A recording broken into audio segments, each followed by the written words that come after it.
সুপ্রিয় দর্শক মণ্ডলী, আসসালামু আলাইকুম। আশা করি আপনারা সকলে অনেক ভালো আছেন। দেশ এবং দেশের বাইরে থেকে যে আমাদের এই ভিডিও দেখছেন তাদের সকলকে জানাই আন্তরিক শুভেচ্ছা ও অভিনন্দন।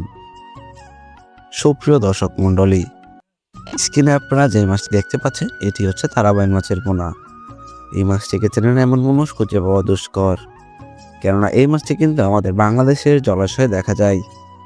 এই মাছটি চাষ করার ক্ষেত্রে আপনাদেরকে খুব অল্প পরিমাণের খরচ করতে হবে এবং এই মাছটি চাষ করার ক্ষেত্রে আপনাদের খুব বেশি পরিচর্যাও করা লাগবে না। এই মাছটি চাষ করার ক্ষেত্রে আপনাদেরকে যে ধাপগুলো অবলম্বন করতে হবে, ধাপগুলোর মধ্যে প্রথমে রয়েছে পুকুর প্রস্তুতি। এই মাছটির জন্য সাধারণত মাঝারি সাইজের পুকুর বেছে নিতে হবে। সেই পুকুরে যেন কাদা থাকে এদিকে খেয়াল রাখতে হবে, কেননা এই মাছটি কিন্তু কাদাযুক্ত জায়গায় থাকতে পছন্দ করে। এই মাছটি কিন্তু কাদার ভেতরে জীবনযাপন করে থাকে। তাই আপনারা যখন পুকুর প্রস্তুত করবেন তখন খেয়াল রাখবেন সেই পুকুরে যেন পর্যাপ্ত পরিমাণে কাদা থাকে। এরপর যে ধাপটি আছে সেটা হচ্ছে খাবার। খাবার সাধারণত আপনারা এই মাছটিকে 2 বেলা প্রদান করলে হবে। আপনারা চাইলে এটিকে ফিড খাবারও খাওয়াতে পারেন।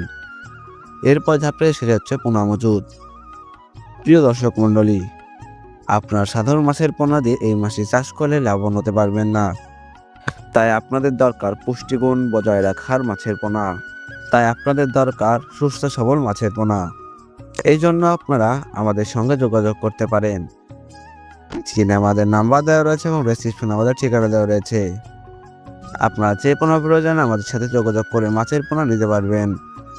দেশি বিদেশি সকল মাছের পোনাই আমাদের কাছে রয়েছে।